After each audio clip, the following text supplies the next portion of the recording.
Olá, nobres, queridos irmãos. Começamos este dia desejando que este fim de semana, que esse domingo, seja repleto de bênçãos, de alegrias e de muitas conquistas positivas nas vossas vidas. Nós sabemos o quanto importante é este momento em que você desprende dos seus afazeres logo no domingo para nos escutar. Agora, outras vezes, nas segundas, nas terças, seja, independente do dia, nós somos gratos por você desprender um tempo para estar conosco. Estamos nesse momento estudando um dos capítulos mais belos que tem no Livro dos Espíritos, que é o capítulo final, o capítulo 28, aonde trabalha sobre uma coletânea de preces, aonde Kardec coloca ali modelos de preces para serem realizadas. Lembrando, toda prece que nós fizermos e que tiver espaço para dizer um nome, nós deixaremos em branco um espaço de tempo, para que ali você coloque o nome que você gostaria de pôr, mentalizando e já fazendo essa prece direcionada a este alguém, seja um anjo da guarda, seja um espírito protetor, seja a Deus, seja espiritualidade, seja um amparo, aí é por cada um. Mas venha conosco neste momento que estamos orando, e aonde dois ou mais estiverem em meu nome, ali eu estarei.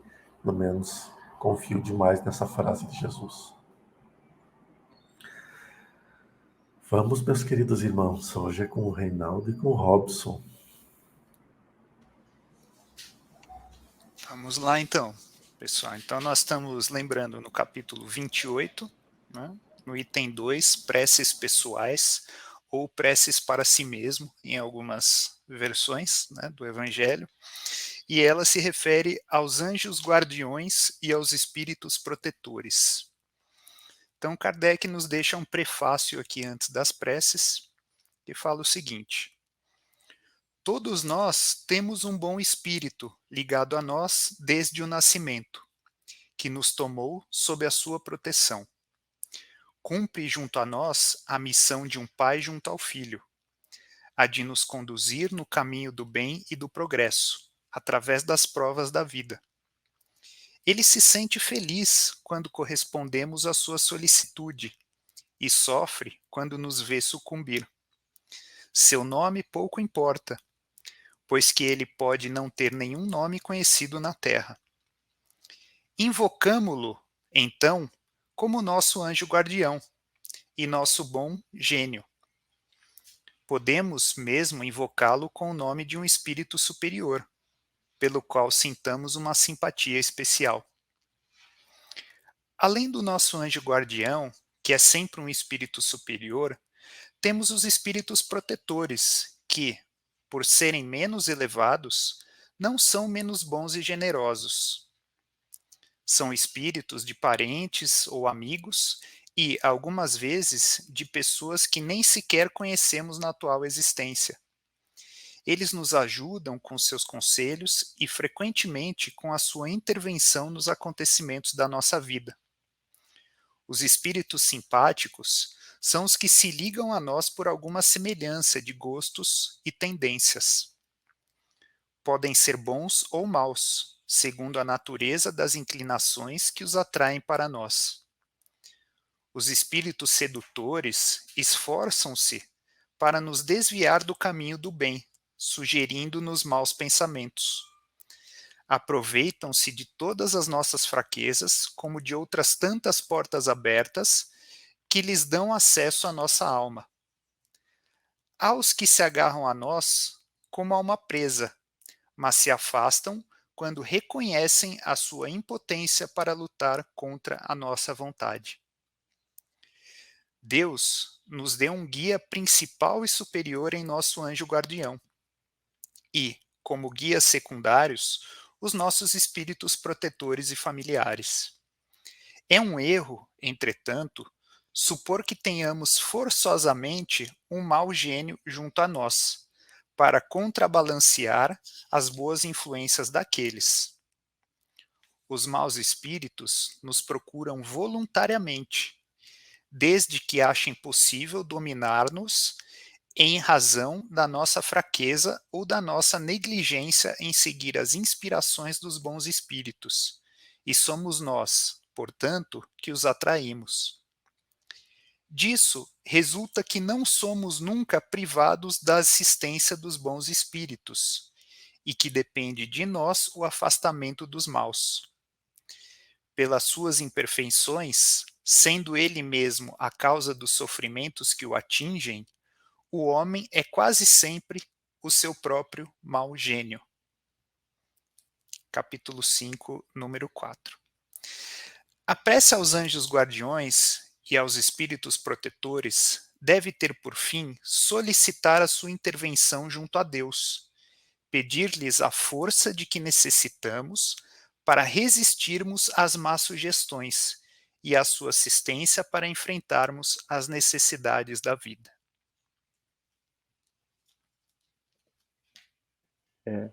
Uma pergunta que eu estou guardando tem um tempo para fazer ao mentor, mas eu acho que, como falou de anjos guardiões, cabe aqui a gente dar a nossa opinião. Depois, se a pessoa achar que precisa perguntar ao mentor, a gente pergunta ao mentor numa outra tarde. Mas é a Márcia Gianni, né, que sempre posta coisas nos nossos comentários lá. Ela falou assim: gostaria de saber se é somente uma questão de nome, mentor e anjo da guarda, e os dois nomes indicam o mesmo protetor? E guia espiritual também seria um terceiro nome para a mesma coisa ou são entidades diferentes? Algumas delas são diferentes, né? Por exemplo, o mentor espiritual é aquele que nos acompanha desde o processo do nascimento. A gente nasce sob a tutela de alguns espíritos luminosos que nos auxiliam, que nos amparam, que nos trazem todo o amparo. O protetor espiritual é um espírito um pouco mais denso, mais próximo da existência corpórea, que está sempre junto de nós. E eles trabalham maior nas questões de proteção das barreiras energéticas, porque os mentores espirituais, eles estão muito atarefados, mas eles nos orientam, eles nos guiam. Agora, o protetor espiritual, ele está muito mais presente junto a nós. E entre estes há uma sintonia fina, extremamente fina. É por isso que em muitas crenças, por exemplo, se diz que os Exus são os guardiões, os protetores. E que os benfeitores, aí esses seriam os orixás, aí que eles colocam como chefe de cabeça, e aí vai indo. Para mostrar que tem um ser que rege superiormente, e tem aqueles que estão próximos. E, por exemplo, assim, Arcanjo Miguel, Arcanjo Rafael, né? Tem muita gente que reza para Arcanjo Miguel, aí seria outro tipo de entidade ou de energia, ou seria mais ou menos a mesma coisa? É o mesmo que a gente está rezando por Jesus. É o mesmo porque são os espíritos das mesmas hierarquias espirituais. O problema, esse dos arcanjos e anjos, provém muito da crença católica, onde se criou muito isso. Mas são seres espirituais. E veja que aqui, logo do início, né, seu nome importa pouco, pois ele pode não ter um nome conhecido na terra. Assim, invocamo-lo como nosso anjo guardião, nosso bom gênio. Podemos também invocá-lo sob o nome de um espírito superior qualquer, pelo qual sentimos mais particularmente simpáticos. Ou seja, o nome não importa. No momento que a gente pede a Miguel Arcanjo, por exemplo, a gente está fazendo algo porque a gente sabe que Miguel Arcanjo é a proteção. Então a gente se lança de proteção e isso fortalece todos os guardiões espirituais que estão ao nosso redor, toda a egrégora. Então aquela proteção ocorre. Né? Mas toda prece, independente para quem é direcionada, ela tem um benefício incrível. Obrigado pelo esclarecimento. Ótimo. Delei, aproveitando a pergunta do Robson, né? Nós temos Da alguns Márcia, da Márcia. espíritos. Desculpa, da Márcia, né? Feita pelo Robson, é verdade. Nós temos alguns espíritos também que são espíritos benfeitores, né? Como principalmente os espíritos da falange médica, né? Que respondem ali pela falange do Dr. Bezerra de Menezes, o próprio Dr. Fritz, por exemplo, né? Ele pode ser classificado também como um anjo guardião, ou um mentor, ou seria um terceiro, ou essa separação somos nós que fazemos? Essa separação somos nós que fazemos. Eles estão a serviço de Deus e de Jesus. O dia que todos nós entendermos isso, não terá mais separação. Perfeito. Mais algum comentário, Robson? Vamos às preces. Eu acho que sobre isso me veio um exemplo na cabeça, né? Por exemplo, a Joana de Ângeles, ela é um espírito que é protetora de um grupo grande, né? De protegidos, vamos dizer assim. Mas do ponto de vista do Divaldo, que foi filho dela em uma encarnação, aí ela é a mentora individual dele, né? Então, eu acho que isso depende do papel, sabe? Então, a gente, por exemplo, com relação a Francisco de Assis, né? A maioria de nós sabe que ele protege um grupo grande de espíritos e que a nossa tarefa está inserida nessa egrégora dele, né? Mas, por exemplo, se o pai dele, que é um espírito que foi próximo, encarnar, que ele tem que orientar mais de perto, aí vai ser um mentor individual, né? Francisco de Assis vai ser mentor individual desse espírito. Então, é uma coisa que acho que depende muito isso da situação que a gente vive com relação àquele espírito, né? Acho que aí pode ir para as preces, então, Reinaldo. Perfeito. Então, nós temos aqui, para esse capítulo, nós temos 3 preces, e eu vou ler uma seguida da outra. E por ser uma prece, e por ter tido tanto esclarecimento agora aqui, eu convido a quem quiser fechar os olhos, para que possa também sentir as palavras e as energias, né, que estão relacionadas aqui a essas preces. Então, a primeira prece, item 12, diz o seguinte: Espíritos sábios e benevolentes, mensageiros de Deus, cuja missão é assistir os homens e conduzi-los pelo bom caminho. Amparai-me nas provas desta vida, dai-me a força de sofrê-las sem lamentações. Desviai de mim os maus pensamentos e fazei que eu não dê acesso a nenhum dos maus espíritos que tentariam induzir-me ao mal.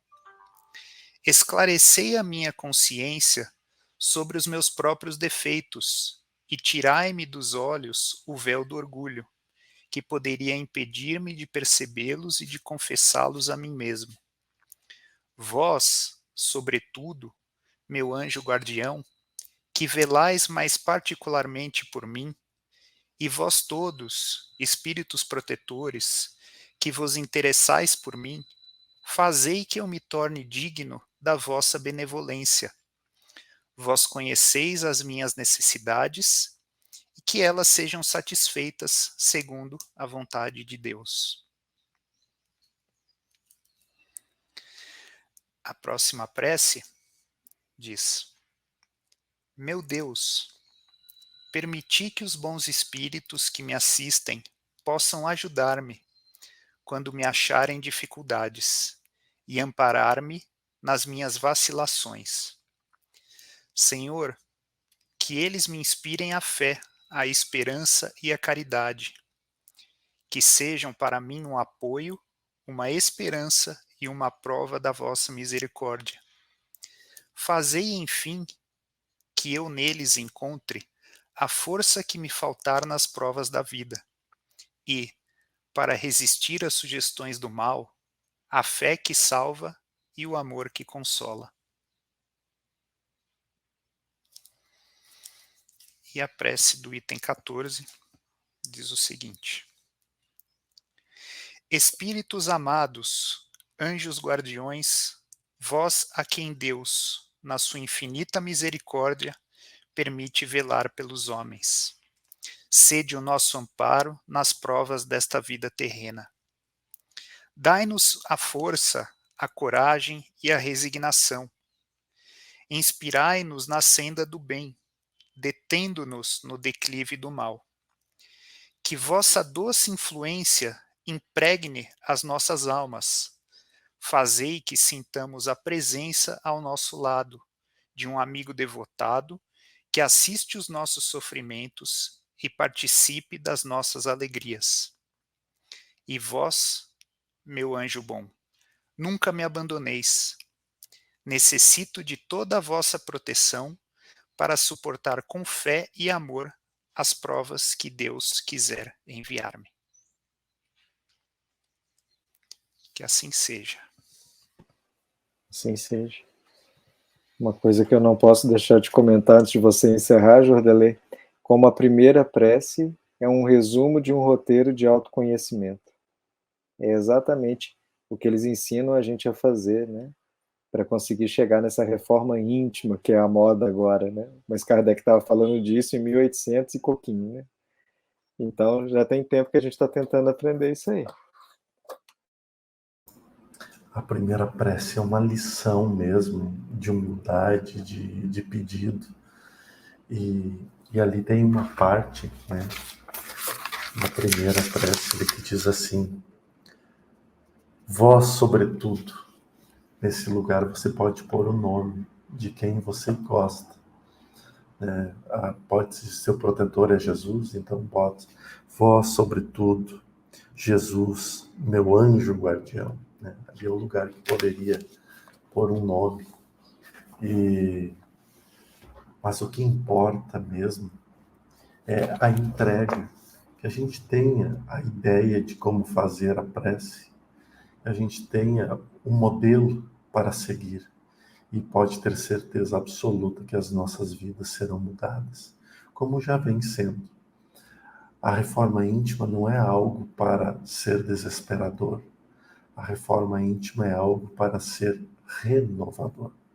Então, não desistam jamais. Apenas triunfem, vençam e sejam felizes. Um abraço gigantesco e que esse domingo seja muito especial. Um abraço de nós todos aqui do Portal Paz.